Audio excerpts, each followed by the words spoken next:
नमस्कार, बहुत स्वागत है आपका छत्तीसगढ़ राउंड अप आप देख रहे हैं। मैं हूं आपके साथ ऋतु ज्ञानवानी। सबसे पहले बात दंतेवाड़ा की। नक्सलियों और पुलिस के बीच मुठभेड़ की खबर है। सर्चिंग पर निकले जवानों के साथ मुठभेड़ हुई है। करीब 40 मिनट तक चली मुठभेड़ में कोई हताहत नहीं हुआ है। सर्चिंग के बाद विस्फोटक बरामद किया गया है। कैंपिंग के सामान भी मौके से बरामद किए गए हैं। सीआरपीएफ और डीआरजी जवानों की ये कार्रवाई है। मालेवाही थाना क्षेत्र की ये घटना आपको बता रहे हैं।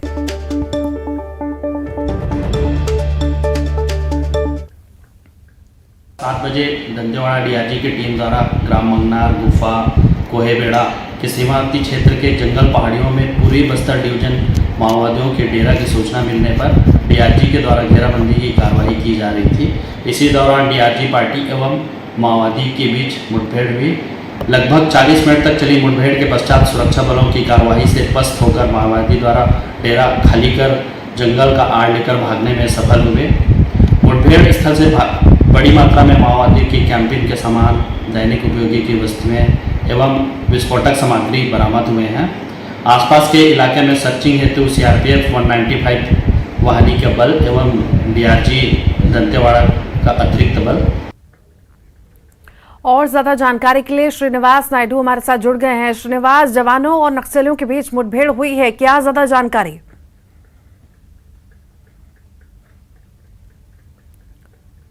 की संयुक्त टीम सर्चिंग पे निकली थी और उसी दौरान ग्राम मंगनार के पहाड़ी जंगल पे माओवादी की होने की खबर जवानों को मिली थी, जिसके बाद जवानों ने पूरे एरिया को डोमिनेशन किया और उसको घेराबंदी करने की कोशिश की। इसी दौरान दोनों ओर से मुठभेड़ हुई।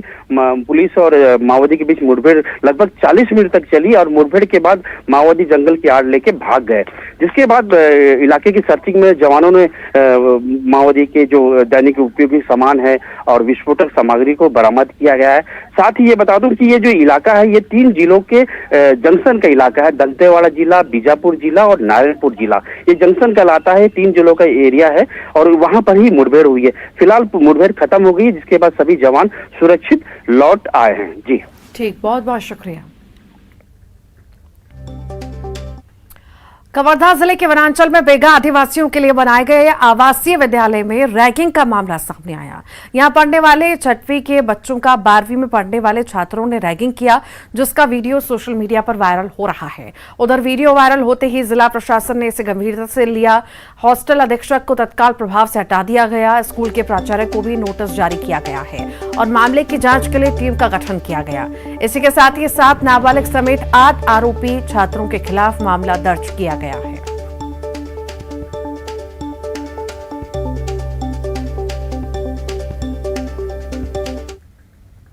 तत्काल उस समय छात्रावास अधीक्षक की कुछ लापरवाही सामने आई तो हमने हटा दिया है और आगे अनुशासनात्मक कार्रवाई कड़ी की जाएगी। इसके अलावा प्रिंसिपल को हटाने के लिए शासन को प्रस्ताव भेज रहे हैं और साथ ही जिन बच्चों ने, वो चाहे जुवेनाइल हो या नॉन जुवेनाइल हो, जो प्रोविजन है उसके मुताबिक भी कार्रवाई पुलिस से, इसमें एसपी साहब से बात हुई है और उस पर थाने में इसकी सूचना भी दी जाएगी। इसके अलावा यदि बच्चों ने कुछ ज्यादा ऐसा व्यवहार किया है तो उनको आगे नेक्स्ट सेशन में उनको रखना है कि नहीं रखना है, इस पर निर्णय लिया जाएगा। और भविष्य में ऐसी घटना ना हो, इसके लिए पूर्व से प्रयास किए जा रहे हैं। लगातार अधीक्षकों की बैठक हो रही है, कुछ जगह ट्रांसफर भी किए हैं, शिकायतों के आधार पर कार्रवाई भी की। और इस शिकायत पर, इस सूचना पर थाना तरेगांव जंगल में एक अपराध पंजीबद्ध किया गया है, जिसमें धारा 294, 323, 342 आईपीसी के तहत अपराध पंजीबद्ध किया गया है। इसमें एक अन्य धारा जो कि 4 छत्तीसगढ़ शैक्षणिक संस्थानों में रैगिंग से प्रतिषेध अधिनियम 2001 है, इस पे अपराध पंजीबद्ध किया गया है और इसमें उक्त 8 आरोपियों को गिरफ्तार किया गया है, 8 अपचारी बालकों को गिरफ्तार किया गया है। कवर्धा जिले के सुदूर वनांचल स्थित तरेगांव सरकारी आवासीय विद्यालय में जो है रैगिंग की घटना सामने आई है। इसे प्रशासन ने काफ़ी गंभीरता से लिया है कि जिस तरह से एक सरकारी स्कूल में जो कि छोटे बच्चे जहां पढ़ते हैं 6वीं से 12वीं तक ये स्कूल संचालित होता है, इस स्कूल में जो 11वीं और 12वीं जो पढ़ने वाले बच्चे हैं उनके द्वारा जो छोटे बच्चों का रैगिंग करने की घटना सामने आई, जिनमें उन्हें बेदर्दी से पीटा जा रहा है, उनको मारा जा रहा है और कई बच्चों के जो बाल काटे जाने की के भी जो दृश्य है वो सामने आए हैं। इसे लेकर प्रशासन ने काफ़ी गंभीरता से लिया है कि आदिवासी क्षेत्र में इस तरह की घटना सामने आना काफ़ी चिंतनीय विषय है और इस पूरे मामले को कलेक्टर ने संज्ञान में लेते हुए जांच टीम गठित की है और जांच टीम ने अभी शुरुआती दौर पे जो आश्रम अधीक्षक है जिस पर पूरी जिम्मेदारी थी कि वो बच्चों को संभाल के रखें, उनकी जिम्मेदारी ही, पालक उनको छोड़ के गए थे तो उनको प्रथम दृष्टया वहाँ से अभी हटा दिया गया है। इसमें जाँच की जा रही है। इसके अलावा जो प्राचार्य हैं स्कूल के उनके जो है सो कॉज नोटिस जारी किया गया है। तो प्रशासन हालांकि इस मामले को गंभीरता से ले रहा है, लेकिन जिस तरह से घटना बैगाव आदिवासी क्षेत्र में सामने आया है वो काफ़ी चिंतनीय। पूरे प्रकरण को लेकर पालकों में भी काफ़ी रोष है कि जिस तरह से बच्चों को वो सरकारी संस्थाओं में भेजते हैं और उनकी जवाबदारी जो है सही तरीके से नहीं निभाई जा रही है, जिसके चलते इस तरह के घटनाक्रम जो सामने आ रहे हैं, जिसे लेकर पालक संघ भी कड़ी कार्रवाई की मांग करे, जिसके चलते जो कभी दूसरे जो आश्रम छात्रावास है वहाँ इस तरह की घटना सामने न आए। मनीष मिश्रा, न्यूज़ 18 कवर्धा, छत्तीसगढ़। जशपुर जिले के कांसाबेल विकासखंड में एक हृदय विदारक घटना सामने आई है, जहां स्कूल में खाना बनाते वक्त गर्म दाल से झुलसे भाई को देखने गई छोटी बहन की मौत हो गई। इस छोटे बच्चे के साथ 2 और छात्राएं झुलसी हैं, जिसमें से एक छात्रा की हालत गंभीर है, जो बेहतर इलाज के लिए अभाव में प्राथमिक स्वास्थ्य केंद्र के जनरल वार्ड में तड़प रही है। छत्तीसगढ़ में रसोइया की हड़ताल है, जिसकी वजह से कांसाबेल विकासखंड के जामटोली प्राथमिक शाला में हेडमास्टर ने 3 बच्चों को खाना बनाने के लिए बोला। खाना बना रही एक छात्रा ने गर्म दाल का ढक्कन खोल दिया, जिससे 3 बच्चे झुलस गए। स्वास्थ्य केंद्र में भर्ती आकाश सिदार की छोटी बहन आकांक्षा अपने पिता के साथ भाई को देखने अस्पताल पहुंची, जहां झुलसे भाई को देख वो सदमे में आ गई। अस्पताल में उसकी तबीयत बिगड़ गई और उसने दम तोड़ दिया। दूसरी तरफ 5वीं कक्षा की छात्रा नेहा सिदार की हालत गंभीर है। नेहा का परिवार इसके इलाज के आम लोगों से मदद की अपील कर रहा है, जबकि स्वास्थ्य और शिक्षा विभाग तमाशबीन बने हुए हैं। जाके खाना बनाओ, आज रसोइया लोग नहीं आएंगे। फिर उनका हड़ताल है बोला था। फिर क्या हुआ पीछे? फिर जब सब लोग खाना बनाने गए उस टाइम मैं देखने के लिए गया था, तभी एक वो राखी उसको ही कुकर को नीचे उतारी। फिर उसके बाद ना उसका सीटी होता है ना, उसको खोले बिना ही ढक्कन खोल रही थी, इसलिए ऐसा हाल हुआ है।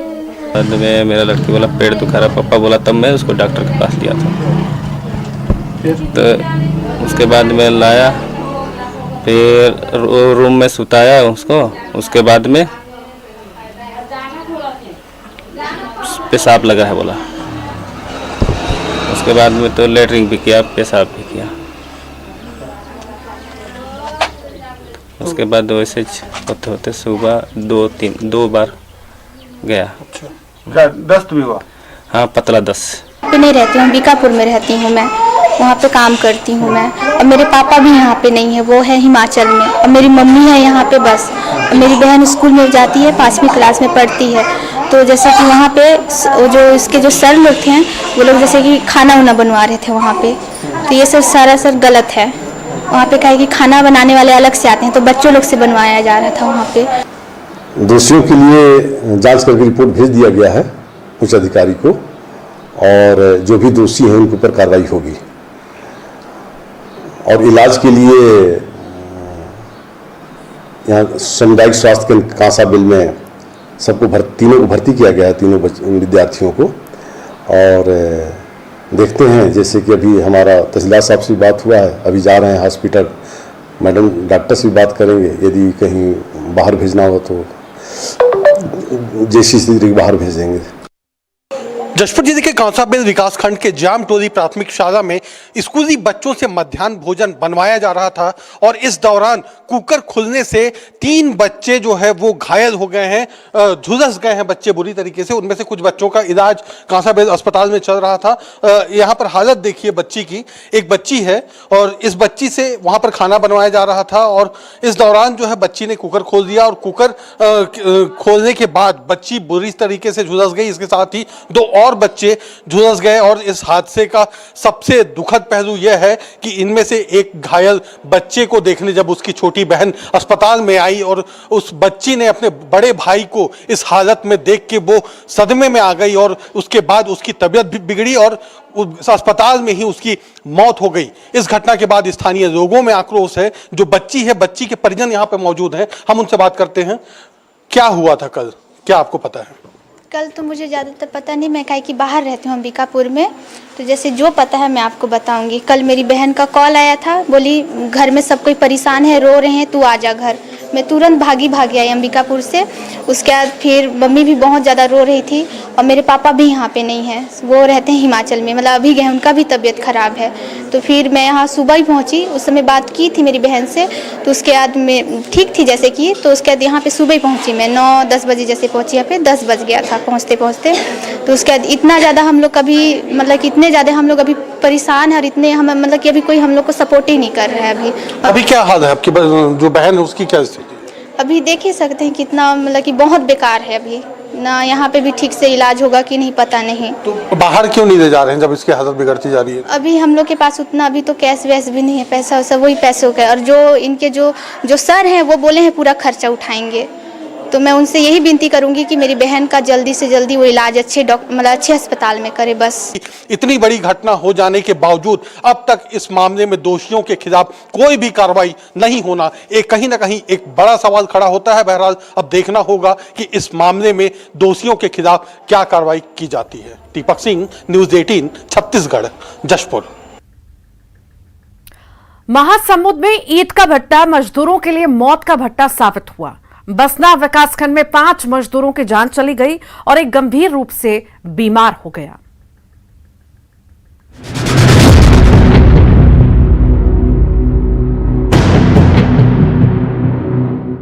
महासमुंद के गढ़फुलझर में दिल दहला देने वाली घटना सामने आई है। ईंट भट्टा में काम कर रहे 5 मजदूरों की रात में सोने के दौरान दम घुटने से मौत हो गई। ईंट भट्टा में ईंट को पकाने के लिए आग लगाकर 6 मजदूर भट्टा के ऊपर ही सो गए, जिसमें दम घुटने से 5 मजदूरों की मौके पर ही मौत हो गई। वहीं एक मजदूर के इलाज के लिए अस्पताल में भर्ती कराया। ईंट भट्टा से निकलने वाले धुएं से सभी का दम घुटने की आशंका जताई जा रही है। मृतक में 3 लोग एक ही परिवार के हैं, पिता और 2 पुत्र हैं। घटना रात 12 से 4 बजे के बीच की बताई जा रही है। सुबह एक ग्रामीण ने भट्टा से धुआं उठते देखा, ऊपर सो रहे लोगों को आवाज लगाई। कोई जवाब नहीं मिलने पर ग्रामीण ने पुलिस को सूचना दी। मौके पर पहुंची पुलिस की टीम ने सभी शवों को कब्जे में लेकर पोस्टमार्टम के लिए भेज दिया है। थाना बसना अंतर्गत गढ़फुलझर ग्राम में एक कुंज बिहारी नाम का व्यक्ति है, उसके ईंट भट्टा में कुछ मजदूर काम कर रहे थे जिनकी मृत्यु हो गई है। सूचना मिलने पर बसना पुलिस वहां मौके पर गई और उनको सीएससी लेके गए, सीएससी बसना, जहां पे 5 लोगों को डॉक्टर के द्वारा मृत घोषित किया गया है और एक व्यक्ति जो घायल है उसको रायपुर बेहतर इलाज के लिए रेफर किया गया है। अभी तक जो प्रारंभिक दृष्टि में जो आया है तथ्य, उसके हिसाब से इन्होंने जो मजदूर है वहाँ ईंट भट्टा लगाने के बाद उसके ऊपर में सो गए थे, भट्टे के ऊपर में, और सुबह संभवतः दम घुटने से उनकी मृत्यु हुई है। बाकी मृत्यु का स्पष्ट कारण पीएम रिपोर्ट के बाद आता है। अभी इसमें मर्ग कायम करके जांच में लिया गया है और आगे जो भी कार्रवाई है, जो भी तथ्य है, उसकी जांच की जा रही है। इस संबंध में भी जांच की जा रही है कि उसके पास लाइसेंस था या नहीं था, और अभी मर्ग कायम करके जांच में लिया गया है। ये भी बात सामने आ रही है कि वो रात को ड्रिल कर रहे थे, अभी पीएम रिपोर्ट प्राप्त नहीं हुआ है तो अभी इस बारे में कुछ नहीं कहा जा सकता है। पीएम रिपोर्ट आने के बाद भी समझ में आएगा कि घटना के बाद गांव में मातम पसरा है। सीएम भूपेश बघेल ने 5 श्रमिकों की मृत्यु पर शोक व्यक्त किया। उन्होंने जिला प्रशासन के अधिकारियों को मृतकों के परिजनों को हर संभव सहायता देने और गंभीर रूप से बीमार एक श्रमिक को बेहतर से बेहतर इलाज की सुविधा उपलब्ध कराने के निर्देश दिए। सीएम ने कहा, महासमुंद जिले के ग्राम गढ़फुलझर में ईंट भट्टा में कार्यरत 5 श्रमिकों की मृत्यु का समाचार दुखद है। ईश्वर उनकी आत्मा को शांति और परिजनों को हिम्मत दे। इस दुख की घड़ी में उनके परिवार को 2 लाख रुपए आर्थिक सहायता का ऐलान भी किया गया। इसमें कल शाम को रात को जिले में बहुत दुखद घटना हुई है। इसमें जो सभी मृतक थे ईंट भट्टा के ऊपर रात को सोए थे। ईंट भट्टे को नीचे से जो जलाने के लिए उन्होंने आग भी लगा दी थी, क्योंकि उससे कार्बन मोनोऑक्साइड की जैसी जहरीली गैस भी निकलती रहती है और उसके कारण दम घुटने से इन सभी लोगों की 5 लोगों की मृत्यु हो गई। एक जो जिनकी गंभीर अवस्था में उनको रायपुर में रेफर भी किया है। माननीय मुख्यमंत्री महोदय जी ने उनके अच्छे इलाज के निर्देश भी दिए। इसके साथ साथ सभी जो मृतक है उनके परिवार के लिए सभी प्रति मृतक 2 लाख रुपए की माननीय मुख्यमंत्री जी द्वारा घोषणा भी की है। उसके जो भी आवश्यक दस्तावेज वो भी भेजे जा रहे हैं, तत्काल उनको वो राशि भी दी जाएगी।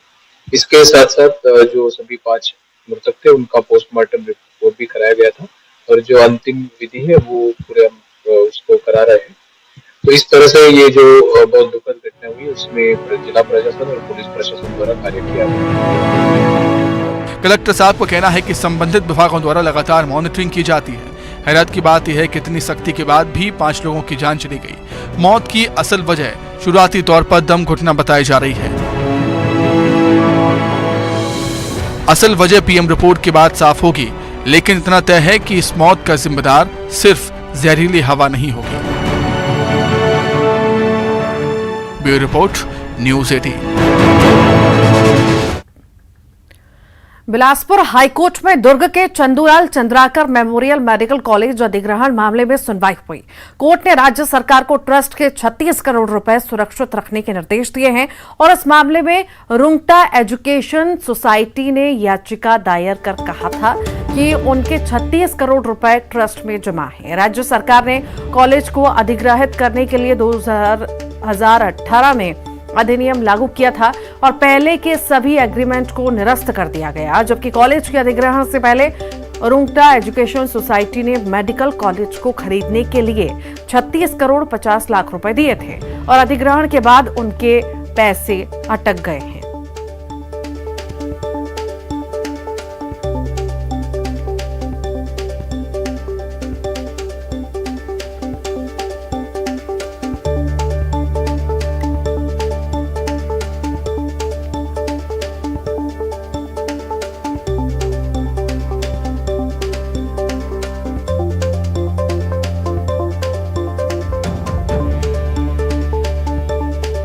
मेडिकल कॉलेज पर सुनवाई हुई है। रुंगटा ट्रस्ट के पैसे के लिए गुहार लगाई गई है। मेडिकल कॉलेज पर ये सुनवाई हुई है। ट्रस्ट ने हाईकोर्ट में दायर याचिका की थी। बता दें आपको, मेडिकल कॉलेज पर सुनवाई हुई, सरकारी अधिग्रहण के बाद पैसा अटका है। रायपुर से बड़ी खबर है। विधानसभा में उठा है आंसू गैस छोड़ने का मामला। जी हां, सदन में बीजेपी विधायक शिवरतन शर्मा का बयान आया। पुलिस पर लगाया बर्बरता करने का आरोप, कार्यकर्ताओं पर लाठी चार्ज करने का आरोप लगाया है। बीजेपी के आरोप पर गृह मंत्री ताम्रध्वज साहू ने बयान दिया। प्रदर्शनकारियों को पुलिस ने रोकने की कोशिश की। प्रदर्शनकारियों ने 4 बैरिकेड तोड़े। कई पुलिस कर्मियों को चोटें भी आई हैं।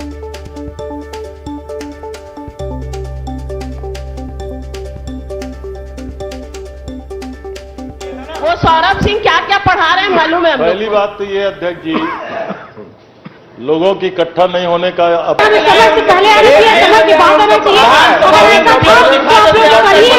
कोई ग्रामीण गांव में रेत के खदान खुल गए, अब वो गांव के रेत के मालिक नियम के तहत ही सबको वो रेत उपलब्ध होता है।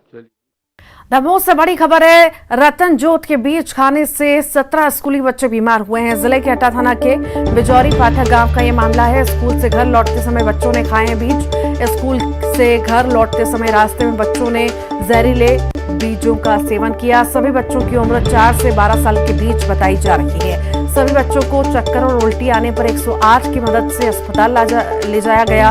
हट्टा सिविल अस्पताल में सभी बच्चों का इलाज जारी है।